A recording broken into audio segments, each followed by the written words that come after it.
It is arguably the worst drunk driving accident in history.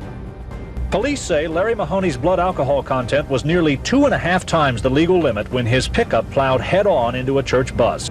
The death toll would reach 27, 24 of whom were children.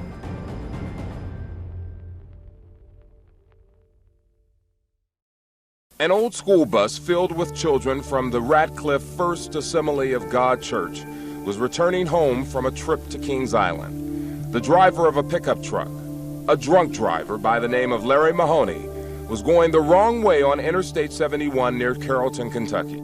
Police say Larry Mahoney's blood alcohol content was nearly 2.5 times the legal limit when his pickup plowed head-on into a church bus. The impact jammed the bus's front exit closed and ruptured the fuel tank. Then boom, that instant, just boom, the flames came. People were crawling under the seats, and people were just getting run over. Little kids were getting run over, and it was just horrible. Ran toward the back, crawled over everything in my way. Bodies, seats, and at the rear exit, it was completely packed with bodies. And I was trying to get out, and finally when it cleared, I got climbed over a seat, and the seat was so hot it melted my right palm.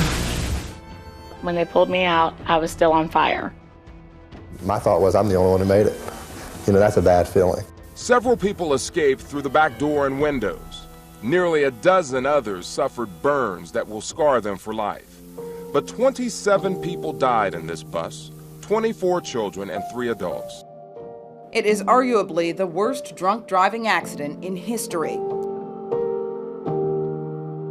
We, the jury, find the defendant, Larry Wayne Mahoney, guilty of manslaughter in the 2nd degree. Mahoney was sent to prison for manslaughter, assault, and wanton endangerment.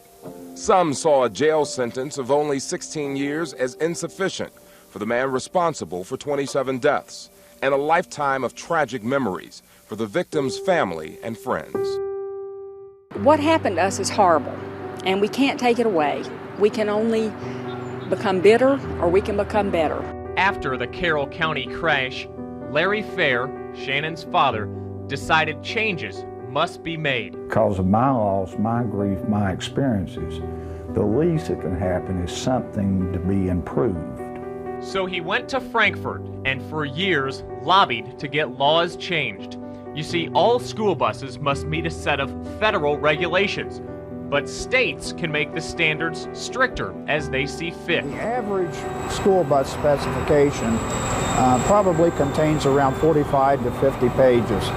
The Kentucky specification encompasses more than 120 pages. School bus safety has drastically improved in the Commonwealth. Kentucky's requirements go above and beyond the federal minimum, creating an even safer environment for children. Carolyn Nunnally turned her 10-year-old daughter's tragic death into an opportunity for change. Since Patty's death, Nunnally has tried to help where she can, working to change DUI laws. 25 years after the crash, a lot's changed. The legal limit's been lowered and more than 1,400 pieces of legislation have passed. But one thing that remains, I'll never forget it. So there are those memories that although time takes away a lot of the pain, you still remember. Life has not been the nightmare Karen thought it would be. She says her life is wonderful, and she wants life for others to be the same. If you're going to drink, if you're going to have fun and go out and have a beer or two, have someone to drive you.